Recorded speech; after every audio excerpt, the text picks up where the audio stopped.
that's why I wrote this book, because I want women to be like, oh, now you have a biohacking Bible for your body. And this is just volume 1. There'll be another volume coming when I go through perimenopause and menopause. And I'm going to hack that too. And 2, 1, 0.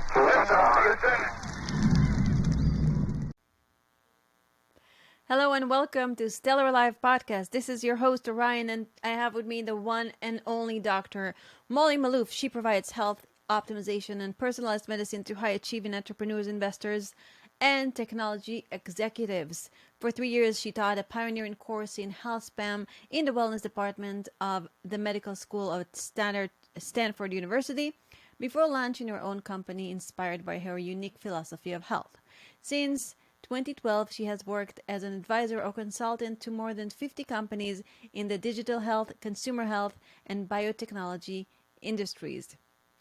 Dr. Maloof is on the frontier of personalized medicine, digital health technologies, biofeedback assisted lifestyle intervention, psychedelic medicine, and science-backed wellness product and services. Molly's new book is The Spark Factor: The Secrets to Supercharging Energy, Becoming Resilient, and Feeling Better Than Ever.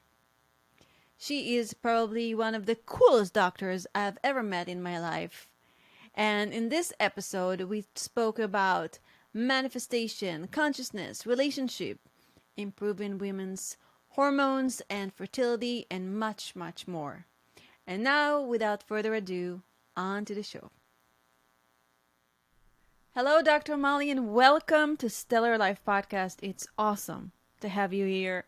You are wonderful. Like, we had a little conversation just before we started. I'm like, she's so cool, and she's a doctor. I'm like, wow, that's like, I can't wait to talk to you about all the interesting, amazing things that we're going to share. yeah. Before we begin, can you share a little bit about yourself and Sure. how did you discover your passion? I mean, I was not a healthy kid. And so when people ask me, do you just love health stuff so much because like you've always been so healthy? And I was like, you don't know me very well. I've not always been healthy. I've certainly had my share of health challenges in this life. And I think it was because I grew up kind of as a sickly little kid. Like, I had pneumonia a bunch. I had strep throat regularly. I had to have my tonsils out. I had impacted teeth. I had to have oral surgery. Like, I had ADD. I didn't take stimulants until I went to medical school. Like, I definitely just like had this deep knowing in my gut that I was going to be a doctor. And I was like, it was 5th grade, and I was like, this is it. This is the job. And but I've always been entrepreneurial too. So I started my first business in 5th grade. And so I've always been this like entrepreneurial doctor type person who like, and I knew I was kind of a weird outlier in a lot of ways as a child. I was like, I'm not going to be a normal doctor. I'm definitely going to be a different than a normal doctor. But I knew I was going to be a doctor. So I got to become a doctor. And then the job that I had was a bit of a nightmare. And so I ended up getting out of the mainstream medicine business and started my own practice and got my license and started working with startups and working with executives as a private doctor. So I kind of made a name for myself in a very competitive, ruthless environment of Silicon Valley, which was a really unique time to be working in that world, because it was like this, the last 10 years of Silicon Valley were absolutely, I mean, before the pandemic, it was like the golden days. I mean, it was like there was so much amazing stuff happening in SF. But at the same time, there was a lot of things that have changed. And so I did leave eventually. But while I was there, I ended up teaching at Stanford and building a course on optimizing healthspan. And when I was in medical school, I built a course on. Did you have students fall in love with you? Oh, I mean, didn't happen. I had one actually amazing student became a mentee of mine. So he wanted to become mentor. He wanted to be mentored by me, and I was like, sure, I'll mentor you. So, but I definitely like have always been interested in education. So I was an educator in medical school. I designed a course on optimizing health when I was a medical student, and I ended up recruiting all these doctors to work for me. So I've always been into like, how do we move education forward in the health space? And that's kind of why I wrote this book, because I was like, I really want to take the stuff that I've learned from the cutting edge of science and just figuring out how do I teach this sort of model of health to the masses. And So another dream of mine is being achieved, which is really kind of fun. It's kind of looking back on my life at 38. I'm like, wow, I've like achieved almost everything I've wanted, which is pretty neat. Wow. But Wow. that's been a result of a commitment to health and a commitment to optimizing my health. Because with more health, you get better performance, you get greater productivity, you get a better mood, and you get and you just have you can do more. It's literally a human potential medicine is what health optimization is about. Human potential. It's about creating literally so much energetic charge in your body that you have enough energy to do everything you want to do. And that is what I'm here to teach, and that's what I'm here to explain to people is like this. I'm a deep generalist. I'm not like an expert in anything. I'm an expert in many things, but I'm generally pretty good at understanding metabolism, mitochondrial health, microbiome health, wearable technology. I even started a drug company once. I ended up pivoting to building a company around the science of love, which is actually much more nourishing than drugs. But I mean, I've done a lot in this short life, and I've been really passionate about how do we understand the first principles of health, and then how do we measure health, and how do we amplify health, and that's led me to this book, The Spark Factor, which is really a treatise to my career and my teaching career and my work with patients. Yeah, I definitely want to ask you more about your book, but you mentioned the science of love, and Yeah. what is it? What is the Well, science of love? Because people say so love is the answer. Is right. it that simple? We say love is the answer, but as I've discovered through my research, sometimes love is the answer, and sometimes love is dangerous, actually. So, Really? How so? yeah. So like if you're in a stable, happy relationship with a family, like you're not the audience I'm trying to speak to right now, but if you're a young woman who's fallen in love with a psychopath, when love is lost, men can lose their minds, and women. I've seen men and women go through when they've had a breakup, it can cause major depression. It can cause psychotic breakdowns. It can cause, I mean, I've seen people lose a family member and go into bipolar breakdowns. I've seen, Wow. I mean, it is the answer, but when love is lost, love can break the brain. Like lack of love can break the brain. So Wow. of course we need love.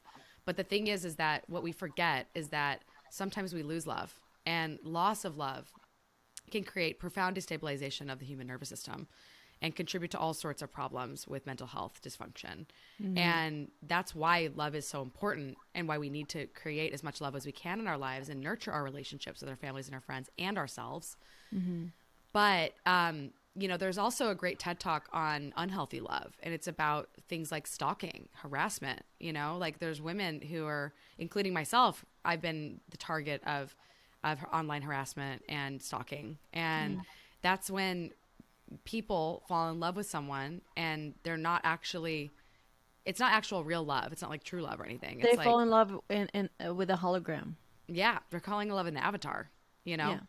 and that to me is really scary, because we also don't realize that like people are going to fall in love with AI in the future. There's a company called Replica Ooh, my I got friend runs. goosebumps. Yeah. Yeah, it's scary. It's actually probably the main reason I'm concerned about AI taking over is the ability for AI to love. It's either going to save the world or it's going to destroy the world. So like I work with people who work in AI, and I have clients that are executives at AI companies. And so I know a lot about AI at this point, and I have friends that run AI companies.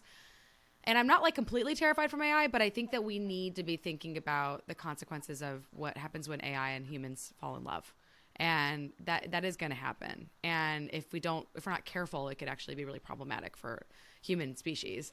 But it's also, I mean, I'm really interested in the idea of like, what if AI could teach us how to love better? What if AI could teach us how to love unconditionally? What if we could turn to AI as a source of unconditional love? Like that might actually make us healthier and stronger. So If you turn to AI as a source of unconditional love, you will fall in love with AI.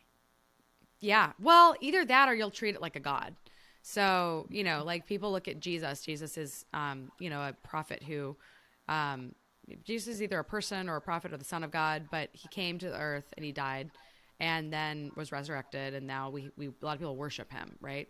So what did Jesus teach us? Jesus taught us about unconditional love. And like, that is a really powerful medicine.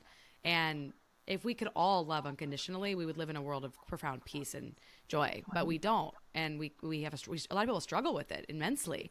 I mean, the war in Ukraine is a great example. I mean, war in general is a great example of how humans don't know how to love, and they and the interesting thing about men and women that I didn't know is that men are vasopressin dominant and women are oxytocin dominant.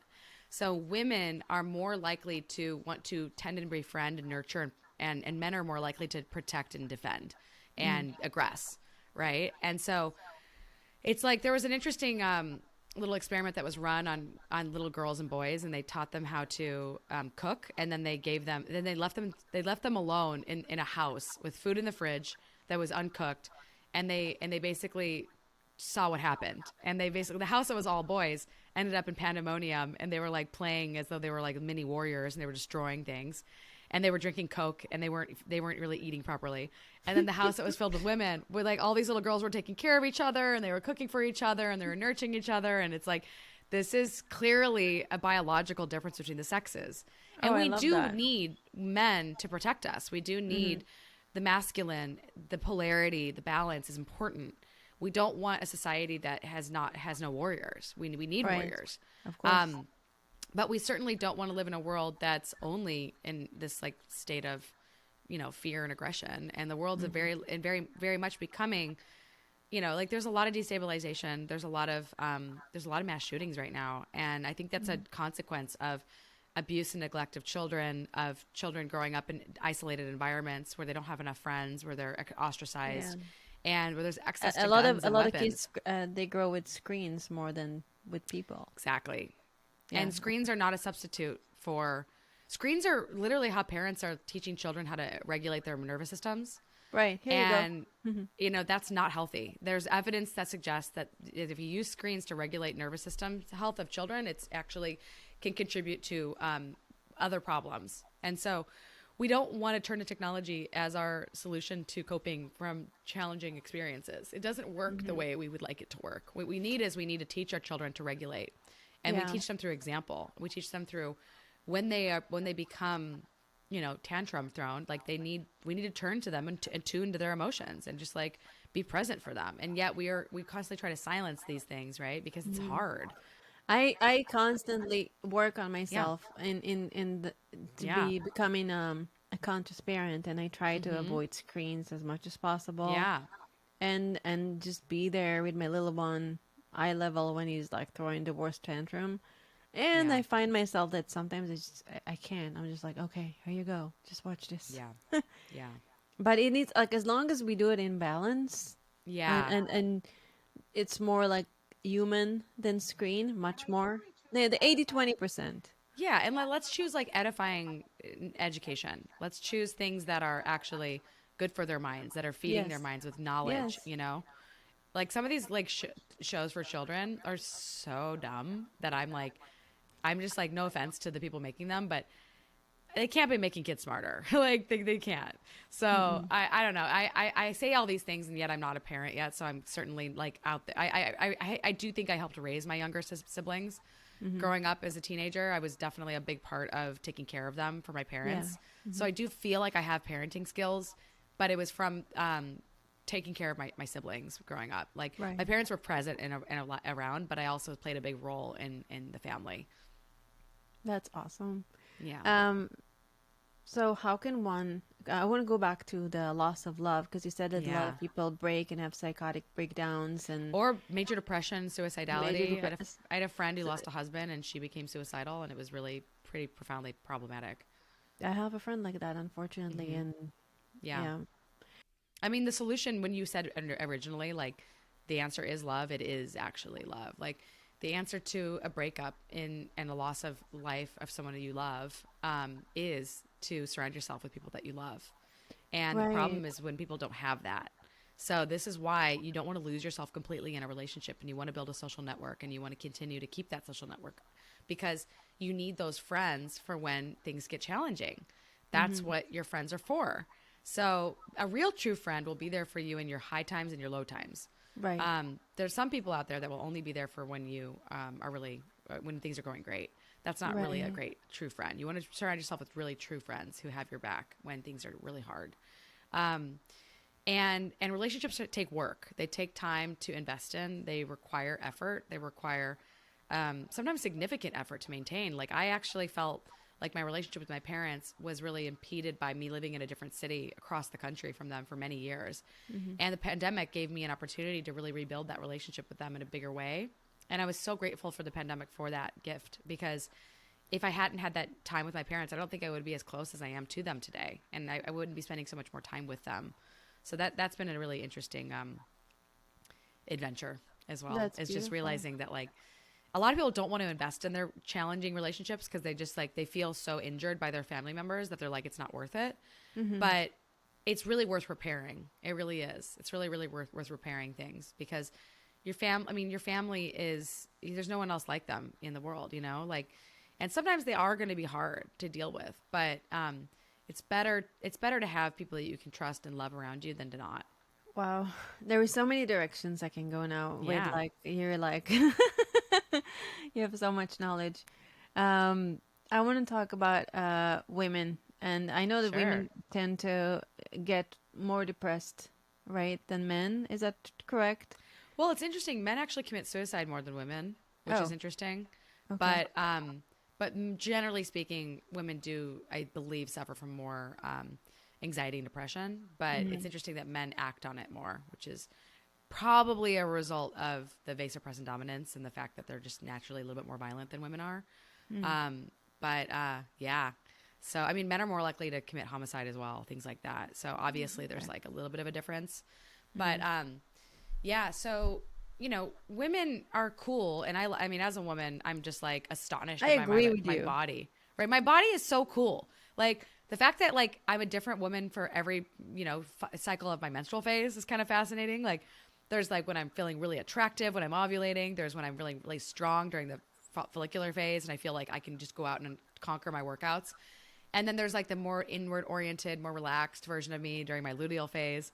And then there's like the part of me when I'm menstruating where I'm just like, I just need to chill. I just need to relax. And then there's the sort of like fact that we change throughout our lifespan. You know, we go from child to pubescent to a woman, you know, and like I'm like 38 and I finally feel like a grown woman.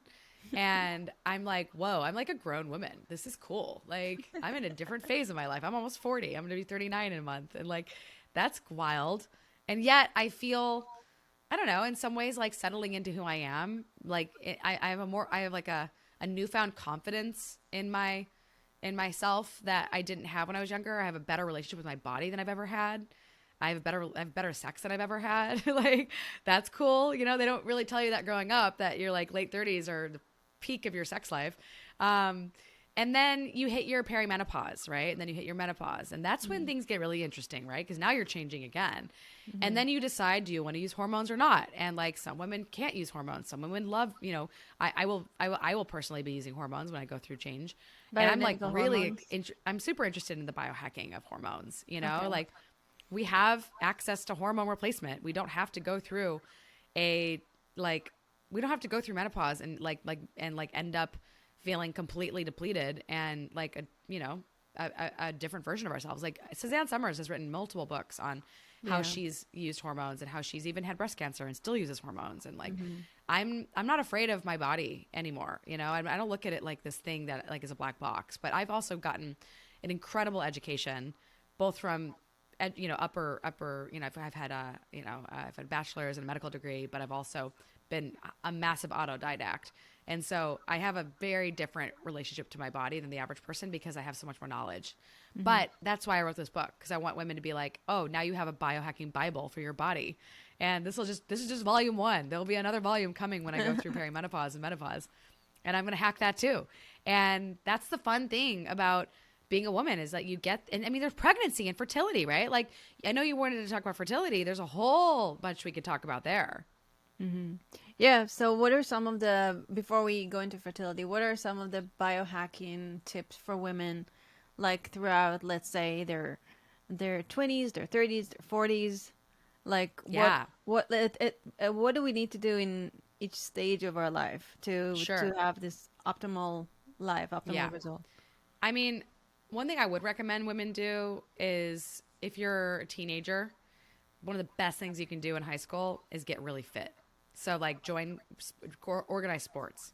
I'm a huge fan of organized sports for girls. I don't You're care gonna be if you're so bad. proud of me. I just signed up Yeah. with a personal trainer Well before our done. interview. Before like Well yeah, done. before I got home. Yeah. I mean, getting a trainer is great. If you're a young woman in your teens, you probably can't afford a trainer, but you can probably afford to. You probably join volleyball, or Yeah. I was a cross country runner, and I think that I really set up my metabolism for success in my early teens because I was an athlete, and I definitely screwed up my health in my 20s by not exercising. So I went to college and medical school, and I didn't exercise enough, and so I lost a lot of my fitness, and I think it really contributed to my test anxiety and to my general challenges of energy issues. And so I would say if you're in your 20s, in your teens, getting into a consistent fitness regimen is going to set you up for longevity. And then I ate a lot of fast food and processed food as a teenager. If I could go back and do that all over again, and if I knew that these things were causing me acne,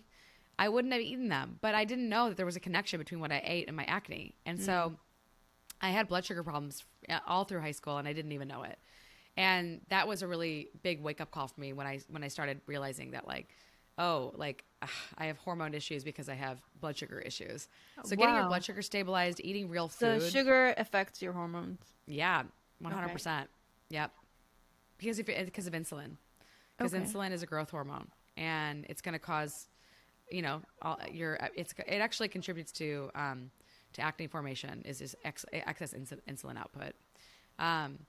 And it can affect estrogen balance as well. So Oh, wow. now, what would I do in my 20s? I mean, I wouldn't have been sedentary the entire time. I definitely would have drank a lot less. I stopped drinking. I only drank for like 2 years of college. The first and the last year, I didn't really drink very much, but the middle 2 years, I drank a lot. If I could go back and do one thing differently, I wouldn't have been a drinker, because drinking, I think, stunted Yeah, but like everybody has to go through that phase. It's like sure, but actually, I don't really think that's true anymore, because we have so much more knowledge now. Like, Yeah. we thought that alcohol was sort of okay when I was in college. We know now that no alcohol is safe. So like, I had maybe 3 drinks on 2 weeks of a vacation. That's not very much alcohol. Like maybe 4 drinks max. That's not very much to drink, Like, there's a lot more people binge drinking than they should. A lot of women binge drink. And alcohol is a carcinogen. And so it causes cancer. We don't want this in our bodies. If And I could it's go back sugar. and do one thing. Yeah. And there's a lot of sugar. It causes liver toxicity. And I had to really work on my liver in my 20s, because I think I trashed my liver in my college years. wow. And then like, blood sugar balance is something that is really, really key. Once you hit your 30s, you got to keep tabs on your hormones, because like, things are going to change.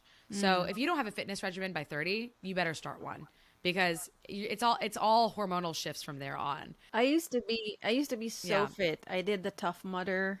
I used Yeah. to be I did martial arts. Yep. I used to be so strong. And today I Yeah. came to the trainer and I was like, listen, for the last 4 years I kind of did Yeah. nothing. I actually Yeah. since my C-section really messed me up, where I started getting hip pain every time I would take Oh, a class. yeah. And, Have you looked into pelvic floor therapy or pelvic and did any PT work of your pelvic region? no. Yeah. So I started working with I'm designing a sex therapy protocol for like a modern sex therapy, and one of the things that I discovered in meeting with people was that after birth, you can have your tendons, and especially after like a serious childbirth, like C-sections, people don't tell you what happens, but it's pretty barbaric. Like they rip you open, and they It's literally pull barbaric your and it's abs. awful. It's terrible. I mean, and it gave me my son, so I'm like super grateful. But Thanks it for that. can And give you adhesions, So you probably have an adhesion you don't know about, and you probably have some ligaments and tendons that are maybe out of place. So getting pelvic floor PT is actually one of the best things you can do to fix that Wow. hip pain, because that Thank hip you. pain is actually probably referred from some of the muscles in your hips misaligned because of your C-section. Oh, it Yeah. makes total sense. Cool stuff. Like, all these things are connected, Yeah. I've learned so much by just talking to people about, like, if I really want to understand something, I just go to experts and I'm like, hey, tell me everything you know about this. And then they do. But I'm shameless at just like asking for help for people. And so I feel like I know a lot more about the pelvic floor than I did even like 6 months ago. Yeah. I Yeah. did a session with this doctor, and he was on Stefan's podcast, Get Yourself Cool. Optimized, but I forgot his name, unfortunately. It's gonna be in the show notes. I'll remember. Hmm. So Cool. he had me. It was a Zoom session. He had me lay on the Yeah. bed and just like open up my legs a little bit, my adductors, like Yeah. legs are bent but open, and then he had me hold the position for I don't know a few minutes until my whole lower body started shaking, and then Wow. Yeah. that shake went up my body, Yeah. and it's almost like you activate the chi of the body and I everything. did that too, by the way. I did this entire type of therapy. Oh, Who did cool. you do yours with? I don't remember his name. I did this guy, Anthony Lemmy. I don't know if you know him, but it's similar. Like this whole somatic therapy is really powerful medicine. I mean, it made a big difference in my nervous system. I did this I for feel like much 5 better days. since, but I really like the idea Yeah. of the pelvic floor exercise. It sounds Totally. really good. Thank you so much. Yeah. Yeah. Yeah, and okay, Awesome. so you said that we need to train obviously to get our body strong. And I'm gonna pat myself on the shoulder one more time for doing this today, and Yeah. very grateful for my dear husband that pushed me to do it because he was like, "Come on." He knows how much like I miss being strong. I miss being Yeah. fit. I missed having like muscle mass and Yeah. so that's Well, you'll get there again. You will. yeah. Yes. Yeah. So 20s exercise, 30 exercise, and basically exercise for the rest of your life. Well, basically, like if you want to look like J-Lo, you got to exercise. She's been dancing her entire life, right? Now, here's the thing. Like, I'm not perfect. I don't like I fell off my exercise regimen for like a month, and I got out of shape, and then I got back into shape. Like you fall off regimens, and then you get back on. The key is just you got to be really compassionate to yourself. So one of the things that I would recommend doing when you're younger is if you could start a self-love practice in your teens. Like I was so hard on myself for my teens, my 20s, and my 30s. And I'm like 38 and I'm like now at a place in my life where I actually love myself. And it's like, oh my God, it didn't need to take 38 years. Like, come on, Nice. you know? How did you find self-love?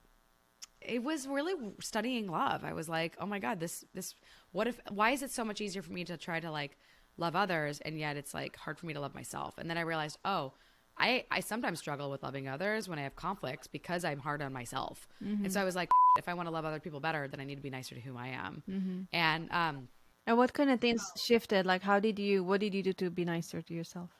I mean, I worked on my attachment with my parents and my attachment style, which is an interesting thing to work on. Yeah. I did a lot of internal family systems work with myself. I'm, just like tried to get to know different versions of myself. I kind of went through my entire life, every age I was, and tried to get to know that version of who I was that was still with me, and like try to heal whatever injuries they had. And that was really helpful. And then I dropped all shame I had around sexual trauma, which was a big Nice. leap. I mean, when you drop shame, it just lifts your consciousness like massively. Wow. So if there's anyone out there who has like shame about any traumatic experiences they've had, you don't have to feel that way. Like that we're told that we need to be ashamed of things that have happened to us that are painful, but that's just cultural. That's not our fault. Like it wasn't your fault. And so like you don't need to harm yourself twice. Like if someone harmed you once, if someone harmed you once, you don't need to harm yourself again. Right. So I really worked on, Yeah. I started my company because I wanted to solve sexual trauma for women. And wow. among many things, I was like, well, clearly there's a lot of women out there that have sexual trauma and have sexual dysfunction. And so I was 1 in working on 3, something like that. yeah, 1 in 3 are abused. 1 in 3 are assaulted. 1 in 4 are abused as children, and 1 in 5 are raped. And my that's goodness. CDC data. And so that's a lot of women. And about 60 to 80% of those women are going to have sexual dysfunction. So that's why I was like, well, first thing I'm going to build with this company is a sex therapy. And it's drug agnostic, but we're going to be using different medicines with it when they become more available. Like what? Like what? Well, one of the things that I'm really interested in right now is this drug called Vyleesi. But P141, it's a PT141 is a peptide that increases arousal in women. Oh wow. And I believe men. So I'm gonna work on testing the therapy with that medicine, with and without it. And then MDMA is about to be approved for PTSD. Really? PTSD Wow. is a large, yeah. It's probably be Wow. maybe a couple more, maybe 1 to 2 more years. Okay. But it's a drug that is profoundly powerful for PTSD. And PTSD, Wow. 30% of women with sexual trauma have PTSD, which is a big cause of sexual dysfunction. Yes, for sure. And relationship problems are a big cause of sexual dysfunction. MDMA is a great medicine for relationships and for just helping people say the things that they didn't want to say. But it's not for everybody by any means, but it is a tool in the toolbox that should be carefully studied and researched. And that's one of the things that we're going to be doing. So, yeah. Yeah, I can say like just about myself. I'm 1 in 5. I'm 1 in 4. I'm 1 in 3. And at the end of the day, whatever you've been through brought you to where you are today. Yeah. And there is always ways to heal that trauma. And it's available if you only put your focus on it. It's so available. Like that there are so many healing modalities. Even this I know. podcast, I mean, somatic therapy, MDMA assisted therapy is coming. There's exposure therapy. There's EMDR. There's narrative therapy. There's like all sorts of ways to do it, And if one isn't working, try another one, And whatever you've been through that shaped you and got you to where you are, you can always co-create your reality with the divine at any given moment. Yes. And I mean, manifest. that's the thing. Yeah. At any given moment, you shift like that. Yeah. Yeah. Well, the thing is that I've learned is like, if you have trauma, you can work on it and you can overcome it. And it can become a major source of power for you if you can overcome your pain. But some people will never want to overcome it because they are attached to it. And they will use it as an excuse to blame everyone and everything in their life for who they've become. Yes. That's not healthy. And those people will always try to find happiness outside of themselves because they can't find it inside. And, to me, if you're not actively working on your traumatic experiences, if you do have them, not everybody has them, but some people do. But if you're not working on it, it's just going to continue rearing its ugly head in your relationships when things are really challenging. So it's a lifelong process. It's not like not like one day you wake up and you're like, boom, I'm better, everything's gone. It's like, no, it's like I still have to work on these things. But we're imperfect, and if we have self-awareness, which we can build, I have not always been super self-aware. I definitely had to develop it. It can make a big difference. And when you're like, oh wow, I'm noticing, like I noticed I got really triggered last week by a friend who was saying some questionable things about a friend of mine I've been friends with for 10 years. And I realized that like her comments really triggered me because somebody had said some negative things about me last summer that weren't true. And I felt this sense of a bit of like, I felt a little traumatized by having rumors spread about me. And then I was like, well, if you're saying these things about my friend, I mean, like, first of all, what does that say about me? And second of all, I don't think you're right. I think this person is a really good person. And I really care about this person, and they've had my back for literally 10 years. So like and I said to her, like, look, I don't want to fight with you. I definitely want you to know this is what happened for me. This is what came up for me. And I really care about this person, and I really care about their reputation. And I don't want people saying things about them that aren't true. And that's an appropriate response to a conflict, is like saying like, look, like this activated my nervous system and this is why. And, but also, like, I don't want this to cause our relationship to be affected. I really care about you. And if somebody was saying negative things about you, I would have your back too. And it's really high awareness to know that it activated your system. And it's because you are in this pool of knowledge and you worked on yourself for so long. So yeah, in order to get the right response, one needs to like know themselves. Yeah. And really know their triggers and when they activate it. And then they have to work on opening their throat chakra and communicating the right way. It's all a journey. Yeah. So I know you mentioned wanting to talk about fertility a little bit, and I think this might be a fun one to discuss. Sure, go ahead. Yeah. What did you discover about fertility? I mean, I've discovered a lot of things. Oh my God, so many things. So first off, there is a reason why we should probably use protection when we have sex, and that's that every time you develop an infection in your pelvic region, you can increase your risk of infertility. Really? So every episode of pelvic inflammatory disease can scar the fallopian tubes, and but you can get I've had friends get what are called hysterosalpingograms, and that's they shoot a long dye. word. Yeah, it's a long word. They shoot dye into your fallopian tubes, and they can open them up, and they can remove some of those adhesions, which is pretty neat. So that's one thing a lot of women should know about is if you've had What any is it called again? Hysterosalpingogram. And where do you get it? You have to go to an OBGYN. And It's they a all have procedure. it. They all know about it. Yep. Oh, okay. Pretty standard. Yeah. But that can actually unblock the fallopian tubes, which is pretty cool. Okay. Yeah. And then the second thing is having insulin resistance is a big one. So polycystic ovarian disorder is or polycystic ovarian syndrome is a big problem. About 5 million young women in the United States have this, and it's basically an insulin resistance condition, and it's caused by, essentially like abnormalities in the follicle in the egg formation in the ovaries. And these are the women that need to be very careful with their sugar and their starch intake. I wouldn't recommend, I would actually recommend a lower carb diet for these women. And the way I kind of describe this is like, if you think about a piece of fruit that's over ripened, it's not gonna, it's going to be a little bit like, it's going to turn a little bit, right? So like to under ripen the fruit, you have to reduce the carbohydrates, right? And fruit's very carb rich. At the same time, there's a lot of women out there that under eat and that are underweight.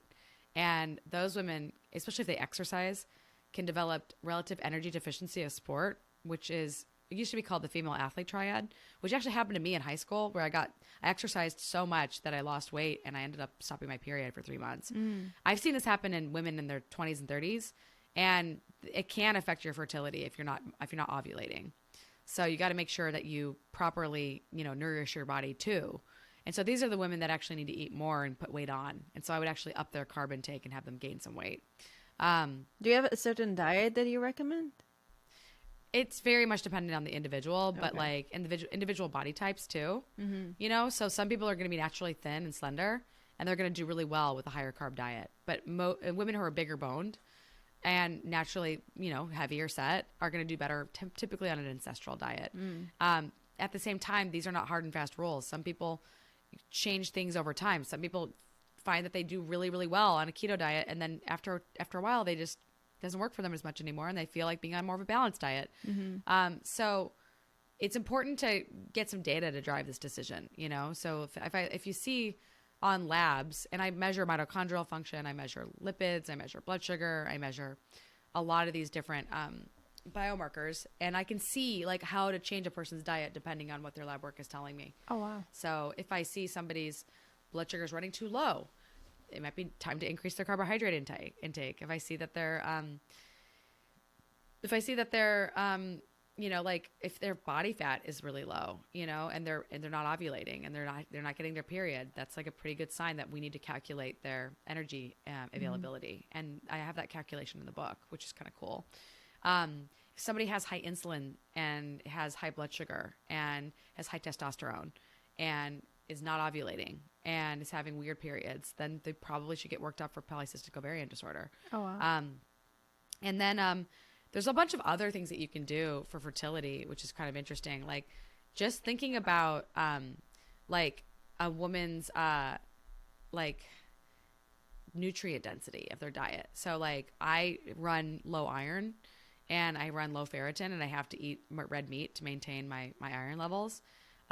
Just getting your iron levels checked, is really, really important for fertility. If your iron's low, you're not going to have an easy time getting pregnant. Right. And you need to have it at least 75 milligram mcg per liter. And then coenzyme Q10, I take that, and it's really important for mitochondrial health. Which one? CoQ10? Yeah, CoQ10. Okay. So your ovaries are, and I love the company MitoQ, I believe, is the company MitoQ. They make a really good coenzyme Q10. I don't know. They're from New Zealand. They're really, they make a very bioavailable coenzyme Q10. Nice. But this is probably one of the biggest mitochondrial boosting supplements that you can get. And it's really, really important. So I supplement with it. And your eggs produce mitochondrial DNA, and that gets passed down to your babies. And so like if you want your kids to have strong metabolic machinery, then it's good to load up with coenzyme Q10 if you're trying to get pregnant. Oh, I used to take a lot of CoQ10 when I was pregnant. Yeah. And then vitamin C is a really important antioxidant. Fats are important for fertility. You need to make sure your cholesterol levels are greater than 160. What type of fats are you talking about? Cod liver oil or fish oil? Is that really necessary? Oh, fish oil is 100% necessary because your baby's brain is made of, omega-3s. And so I'm a huge proponent of fish oil. Big proponent. Selenium is also key. So like a Brazil nut a day can do that for you. Sometimes I make Brazil nut butter, but I realize it's kind of dangerous because it's like a lot of selenium. You get a lot, yes. So you don't want to over consume, you know? But like brightly colored fruits and vegetables is really great for making sure that your CRP levels are less than 0.5.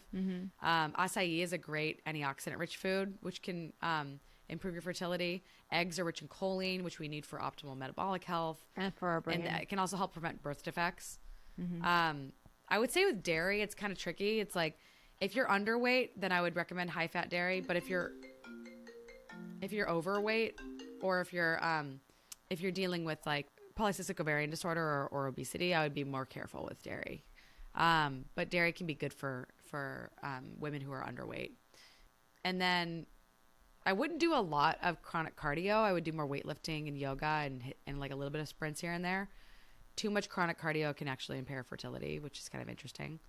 And then I'm going to be going on an egg freezing journey next year, which is exciting. Congratulations.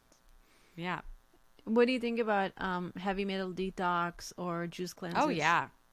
I mean, I'm not really into juice cleanses per se, but I think an occasional cleanse is good for your, just like resetting your satiety signaling. I'm going to go on a juice cleanse just because I start feeling really bloated lately. And I'm like, okay, it's time to reset. I don't really like personally juice cleanses because I don't like the way that my body doesn't do well with liquid sugar. So I just feel like I'm up and down all day long on a juice cleanse. So I like this company Chroma. They make a great cleanse, and then Prolon is also a good one. But it's to each his own, whatever works for you. There's that. But there's a bunch of things that impair fertility. Things like trans fats and donuts and fast food and packaged processed foods and fried foods. Very, very bad. Yeah. What about the psychology and the mental part, the spiritual part of fertility? Yeah. I mean, a big one is anxiety, right? So a lot of women are like, if you're going to be anxious, you're going to send a signal to your cells and mitochondria that you're not safe. And you really want to be in a state of peace of mind if you're trying to have kids. You don't want to be super duper duper stressed. It's not optimal, it's not going to help. So I would think through that a little bit too. Yeah. One thing that I did because when I went through IVF, the doctor gave me 5% chance to conceive. And in my mind, I was like, it's not 5%, it's 95%. Hello. Yeah. Yes. And I did a lot of things. I did vision boards, affirmations. I believe in manifestation with your mind. I think you can make anything happen with your mind if you have the right mindset. Yeah. I even had a session that was talking to the baby's soul and actually having conversation with my baby's soul. And I have to admit, it sounded exactly like him today. Oh my God. Wow. Like same, That's the same amazing. energy, very, very like assertive, and you do this and you do that. And this is what you need to do, mommy. It was very powerful. Really beautiful. Oh my God, I love this. What did he say? What did he say you should do? Well, one of the things that he told me to do is do theta healing and past life regression. Oh. Which I did. Wow. Yeah. Which I love that. Came out of like, okay then. I mean, I really think that the subconscious is so powerful and we need to tap into it as much as we can. So like I'm regularly doing, right before I go to sleep and right before I wake up, I spend that twilight in a state of visualization, a state of manifestation, a state of thinking about what I want to create for myself in my life. Yeah. I love dealing with the subconscious mind. I do hypnotherapy, and this is like one of my favorite topics. Yeah. Alongside with awakening your inner goddess and women power and like just self-love. Those are my favorite things to learn and teach at the same time. Because everything that I'm teaching, I'm learning still on the journey, will be on the journey forever. Totally. Yeah. Another thing that I think is really important for fertility is acupuncture It really helps increase the, because I worked with somebody. I was in Israel back then because I had to take care of my mom. She had some issue that I had to take care of, and I went to this lady that studied in China, and she did acupuncture, and she really increased my egg count with the acupuncture. It was Wow. like you saw a difference. It was What exactly was the difference? I don't remember the numbers, but more was the difference. Yeah. Yeah. It's I guess the count and the quality really increased. I really believe Amazing. in Chinese medicine, and if you go to the right person, it's amazing. Yeah, it's really amazing. So we talked about anxiety. What are Yeah. some? So I know that it's becoming to be popular to do microdosing and all kinds of psychedelics. What's your take on that? Um, I mean, first of all, these aren't approved as drugs yet, so I can't really recommend them. But I can say that if you are interested in learning more about them, you should go to my friend's website, thirdwave.com. A lot of women are turning to microdosing to manage their mood. And I personally have found that mushroom microdosing just makes me really anxious, so I don't do it. You know, I've tried it. It makes me super, super anxious, and it's like Really? definitely not helping. Oh wow. Yeah. So it's not going to work for everybody. You know, Nothing it's works for not everybody. Nothing. That's why you have really to nothing try and does. try and try and try and try. Yeah, Yeah. exactly. Yeah. But I mean, there's plenty of people who do it and it works for them. So, you know, Yeah. but I think we need more, I think we need more research for sure. Um, I want to be respectful of your time. I know you had so many interviews today, and I'm so happy that you were here and we're talking about your book. Um, Yeah. a little bit about your book. What was the journey like, and what are your favorite things about your book? Um, Favorite things about my book? Yeah, what do you like the most about your book? Like, what are you the most proud of?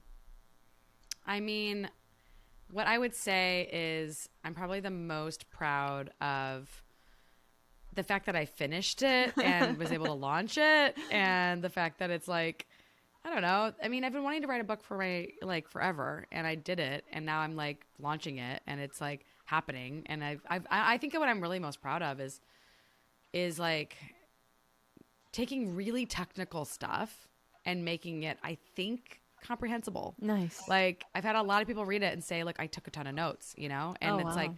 really cool to hear people say that they really felt like it was understandable because it was really complex stuff that I was teaching to like a highly educated audience at Stanford. And my clients are extraordinarily high educated. So to take that knowledge and make it approachable for people was really a huge feat and was not easy to do. It took a lot of work. And that's what makes a great teacher. It's really easy to like use jargon and sound smart, but to simplify things and concepts, it's the Yeah. hardest thing to do. Totally. Totally. I mean, and I did have help, don't get me wrong. It's not like I did this thing completely by myself, but it was like, it was really in collaboration with my friend Eve, who made a big difference in getting this thing ready to go. So That's beautiful. I also have just great publishers. I have like I mean, the publishers I'm working with are really exceptional. Right. And your book is The Spark Factor, The Secrets to Yeah. Supercharging Energy, Becoming Resilient, and Feeling Better. Dun, dun, dun, dun. Congratulations. Thank you. Before we say goodbye for now, I have two questions. One, Sure. what are your three top tips to living a stellar life? And where can people find you? First is, oh my gosh, like make your food your medicine, make your kitchen your medicine cabinet. You know, like my kitchen is filled with all sorts of elixir ingredients and adaptogens and nootropics and all sorts of stuff that like makes me feel really healthy and well. And I really look at my food as my medicine. And I really want to ask you all about it right now. I know. I mean, it's funny because like I've got my matcha, I've got my coffees, I've got my chocolates, I've got my, maca and, random nootropics, lion's mane galore, you name it, it's over there. But I loved having my like kitchen as like an elixir station. And I use it for smoothies. I use it for elixirs. I'm constantly making I'm making elixirs and teas, and like I love green tea. I love all sorts of different kinds of fun things to drink. So that makes my life more fun for sure. And then I would also say the last thing is your quality of your relationships will be the quality of your life. You know, it makes a really big difference in how you live and how you exist. And so don't underestimate the power of relationships and investing in your relationships. And then third is like, try to get in touch with your environment every day. Nature is really healing. I love going outside and riding my bike. I love waking up in the morning and seeing the sunrise. I love, feeling like strong and well and connected to nature. And I think like, even if you live in a city, like I live in Austin and I live in the middle of Austin, and I ride my bike around the lake and in the water, and it's cool. And it's like fun. And I love just like the adventure of getting on my bike. So find exercise that you really love. Find exercise that doesn't feel like exercise. If you will do the things that don't feel like work if they don't feel like work. And so experiment until you find the thing that you love. Beautiful. And where can people find you and get your wonderful book? Yeah, find me at www.drmolly.co, drmolly.co. My Instagram is at drmolly.co. I'm on LinkedIn and Twitter at Molly Maloof MD. And then, feel free to email me, mmaloof@drmolly.co. And like my book's available at Barnes & Noble and Amazon. And, I'd love for you to pre-order it right now, since there's a big pre-order bonus right now with a lot of great things. Wonderful. Dr. Molly, I think you're one of the coolest doctors I've ever met in my life. Thank you. Thank you so much for sharing all this knowledge with us. And thank you for being here. And thank you for being so cool. Thank you. Let's be friends. Nice to meet you, Orion. Yeah, and pleasure to meet you. And yes, we will. And thank you. Thank you so much, listeners. Remember to make your food your medicine. Invest in the quality of your relationship. Get in touch with nature and have a stellar life. This is Orion. Till next time.